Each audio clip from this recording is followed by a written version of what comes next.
All right, the honest truth about paying off debt.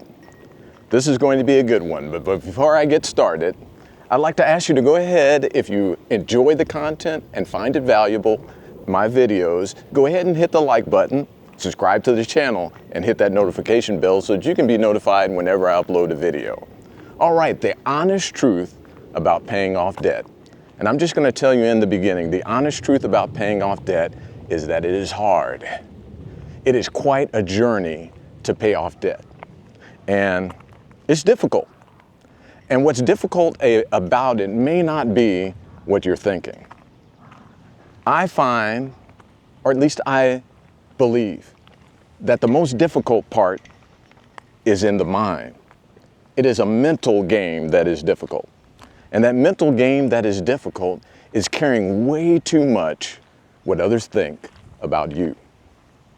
And what I mean there is what others think about the car that you drive, what others think about the clothing that you wear, what others think about the accessories that you have, whether for a gentleman it's a watch or a lady's purse or whatever, caring way too much about what people think about those things.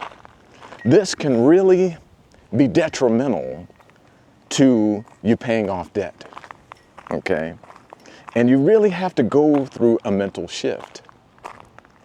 What I did in the beginning is I looked at my situation and the struggles that I was going through. And I actually got angry. I got an energy about me. I didn't want to be in the position I was in anymore. And you have to take some of that energy and get into that space to get yourself up off the couch and get you moving. And you also need to look at, do you care a little bit too much about what your car looks like or what others are going to think about what your car looks like and your clothing and so on? Now, don't get me wrong. You want to wear presentable clothing. You don't want to go to work or school or wherever you're going and look like you're in tatters and have all kinds of holes in your clothing. But, just be honest about it. It's a human thing for us to have a pride, and we want to have the best and look the best, or have people look at us and say, wow, look at the nice thing that you have, whatever it is, car, clothing, and so on. Well, you kind of have to divorce yourself from that. You have to get into a space where you understand the opportunity cost of that thing that you're buying. And what I mean by opportunity cost is that when you do something, when you use your financial resources to buy something, let's say a car, okay? That means that takes away your ability to deploy those resources into paying down your debt and getting to the next level on your financial journey. I think that watching videos like this and putting different things into your mind gives you the ability to actually learn something different than what you've learned before. You can have more happen for you in terms of your finances when you refocus, when it becomes more important to you to have freedom, financial freedom in your future than it does to look good right now by having an expensive car.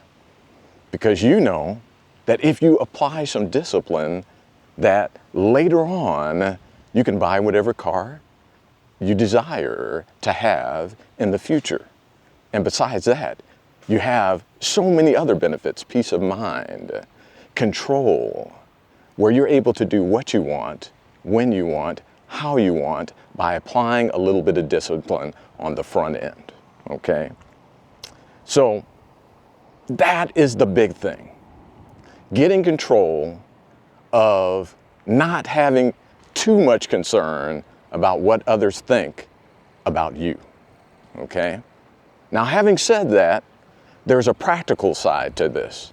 There's a side of the nuts and bolts of what you need to do to get your finances under control.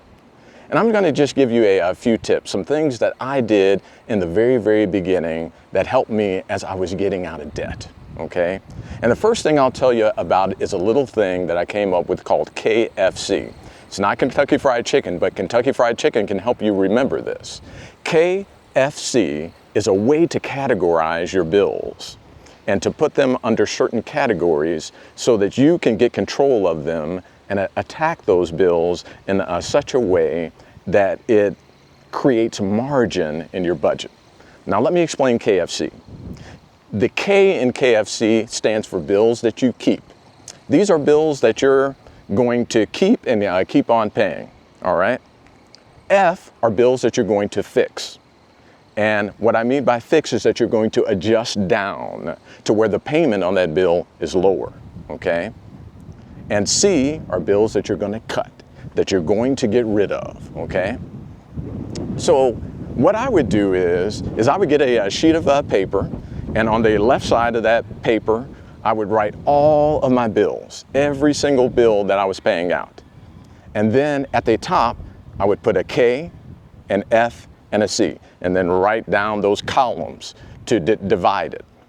And then I would look at every single one of those bills, and I would put a check mark on the category. Let's talk about a few bills, okay? Credit cards, for example, all right?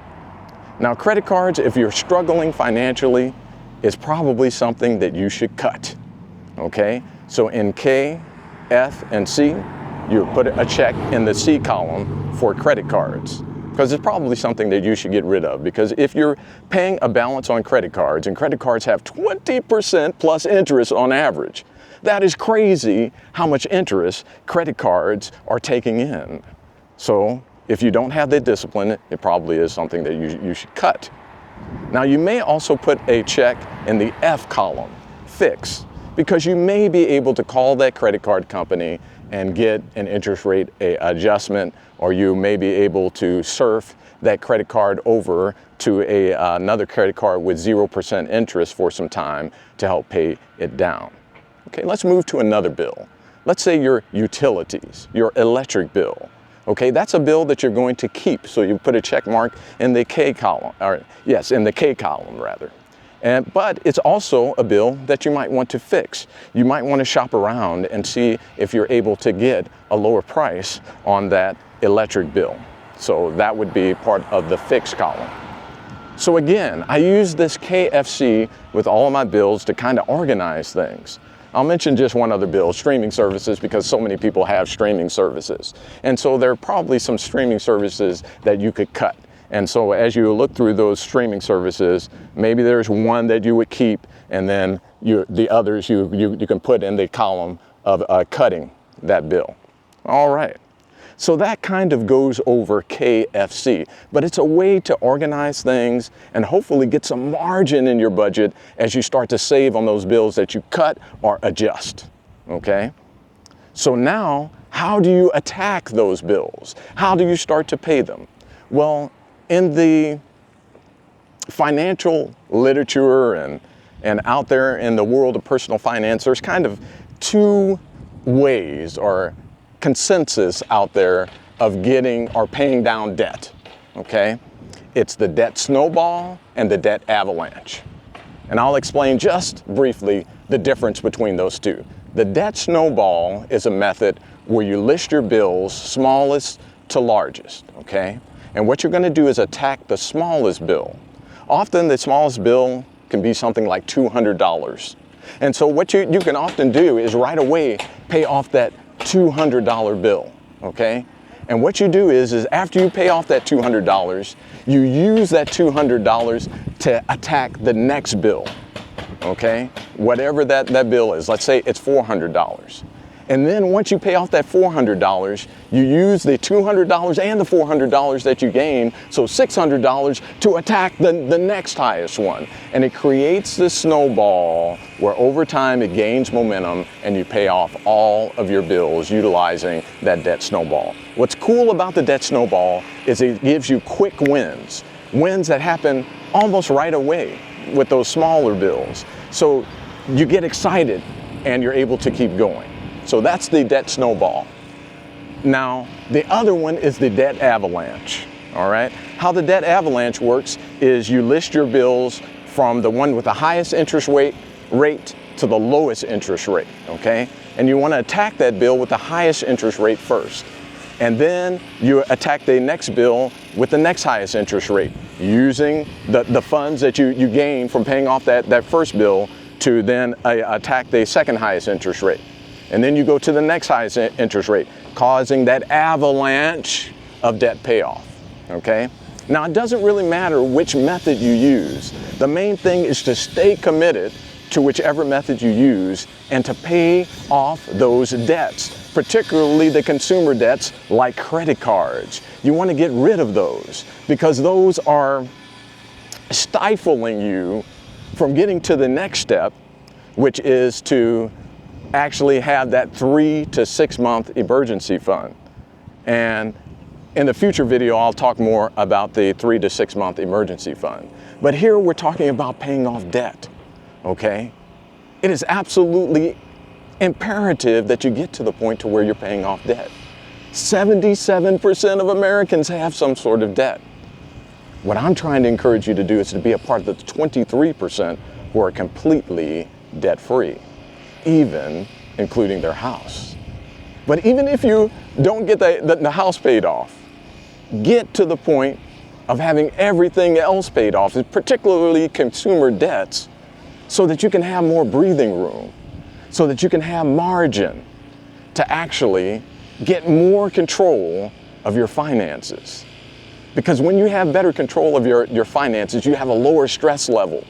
You aren't underneath that heavy pressure of debt. And it makes a huge difference in your life in terms of contentment, in terms of peace and joy. Again, if you find this content valuable, go ahead and hit that like button, subscribe to the channel, and hit that notification bell. I really hope all of these things help. I am actually here doing these things for you, to take you from where you are to where you want to go. Thanks again for listening, and I hope that your financial journey is a great success. Take care.